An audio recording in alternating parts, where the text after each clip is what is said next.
Greetings students, how are you बेटा? All fine? Okay आज हम व्याकरण का पाठ 1 भाषा, लिपि, बोली तथा व्याकरण पढ़ने जा रहे हैं। Listen carefully. ओके बेटा। भाषा क्या है? भाषा किसे कहते हैं? भाषा वह साधन है जिसमें हम अपने मन के भावों का आदान प्रदान एक दूसरे के सामने करते हैं। अब आता है भाषा के कितने भेद होते हैं या भाषा के कितने रूप होते हैं। भाषा के 2 भेद होते हैं, मौखिक, लिखित। अब क्लियर बेटा? भाषा के 2 भेद होते हैं, मौखिक भाषा, लिखित भाषा। अब मौखिक भाषा क्या है? मुख द्वारा बोली जाने वाली भाषा मौखिक भाषा कहलाती है। जैसे इसमें हम क्या करते हैं? जैसे कहानी सुनना, आपसी वार्तालाप मतलब आपसी कन्वर्सेशन, काव्य पाठ, भाषण देना इत्यादि सभी मौखिक भाषा में आता है। क्लियर? नेक्स्ट है लिखित भाषा। लिखित भाषा में हम क्या करते हैं? लिखित भाषा में हम अपने विचारों को लिखकर प्रकट करते हैं, उसे लिखित भाषा कहते हैं। जैसे ब्लैक बोर्ड पर कार्य करना, पत्र लिखना, कहानी लिखना, ईमेल, एसएमएस। आजकल ईमेल और एसएमएस का जमाना है तो वो भी हम लिखकर करते हैं। आदि लिखित भाषा के उदाहरण होते हैं। नेक्स्ट है मातृभाषा। मातृभाषा क्या होती है? मातृभाषा वह भाषा है जिसे बच्चा सर्वप्रथम अपनी माँ और परिवार से सीखता है। जैसे हरियाणा में रहने वालों की मातृभाषा हरियाणवी है और पंजाब में रहने वाले बच्चों की मातृभाषा पंजाबी होती है। क्लियर? उसके बाद हमारा आता है राष्ट्रभाषा। राष्ट्रभाषा किसे कहते हैं? क्या होती है राष्ट्रभाषा?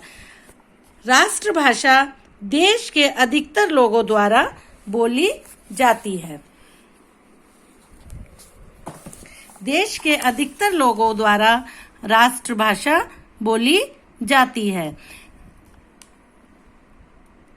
समझी जाने वाली भाषा राष्ट्रभाषा कहलाती है।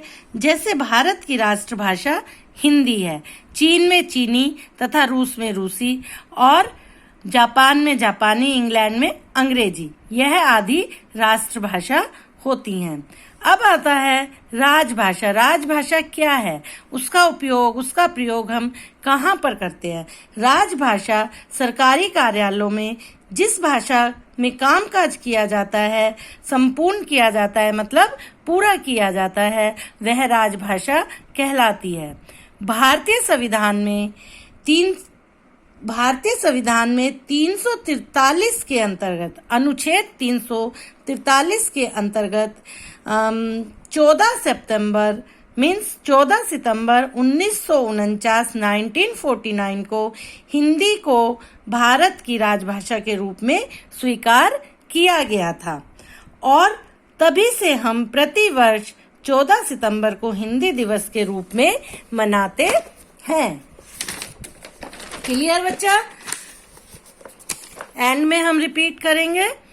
अब है हमारी बोली। इसका प्रयोग हम कहाँ करते हैं? बोली का प्रयोग हम कौन कौन सी जगहों पर करते हैं? इसका प्रयोग हम सीमित क्षेत्र में करते हैं। सीमित क्षेत्र में बोली का प्रयोग किया जाता है। भाषा का अल्प विकसित रूप बोली कहलाता है। अल्प विकसित मतलब अपने क्षेत्र की भाषा, जैसे हरियाणा में रहने में हरियाणवी, पंजाब में रहने वाले पंजाबी, और जिस क्षेत्र मतलब इसका है अपने क्षेत्र में रहने वाली भाषा को हम बोली कहते हैं। साहित्य। साहित्य क्या है? साहित्य ज्ञान के संचित कोश को हम साहित्य कहते हैं। साहित्य के भी दो भेद होते हैं, गद्य साहित्य और पद्य साहित्य। अब गद्य साहित्य क्या है? गद्य साहित्य में जब हम अपने विचारों को साधारण भाषा में, मतलब साधारण बोलचाल की भाषा में लिखते हैं, तब वे गद्य की कोटि में आ जाते हैं, गद्य में आ जाते हैं। जैसे गद्य में हम कहानी, जीवनी, जीवनी मीन्स किसी का जीवन चरित्र, जीवन के बारे में बताना, पत्र, उपन्यास, नाटक आदि लिखे जाते हैं, उसे हम गद्य साहित्य कहते हैं। अब है हमारा पद्य साहित्य। पद्य साहित्य में क्या होता है?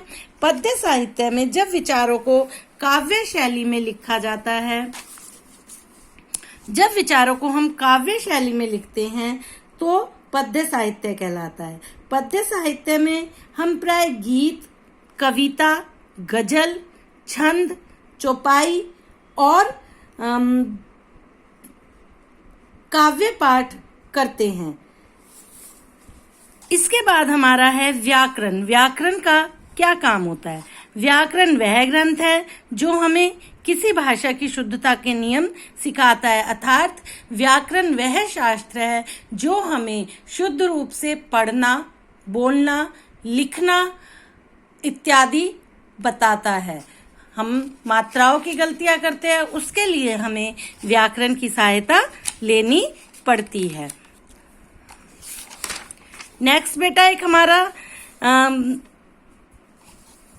लिपि। लिपि क्या है? मौखिक भाषा में ध्वनियों को बोलकर विचार प्रकट करते हैं, लेकिन लिखित भाषा में इन ध्वनियों को हम लेखन चिन्हों द्वारा प्रकट करते हैं, वह लिपि कहलाती है। जैसे किसी भाषा की ध्वनि को जिन लेखन चिन्हों मतलब जो हम मात्राएं लगाते हैं, उनके द्वारा प्रकट किया जाता है, उसे हम लिपि कहते हैं। आइए एक बार पूरा रिवाइज करते हैं। भाषा विचारों तथा भावों के आदान प्रदान का साधन है। भाषा के दो रूप है, मौखिक भाषा, लिखित भाषा। लिखित भाषा में हम अपने विचारों का आदान प्रदान लिखकर करते हैं तथा मौखिक भाषा में हम अपने विचारों का आदान प्रदान बोलकर करते हैं। भारतीय संविधान द्वारा 22 भाषाओं को मान्यता प्रदान की गई है। भाषा का क्षेत्रीय रूप बोली कहलाता है, अल्प विकसित, अपने क्षेत्र की अपनी भाषा।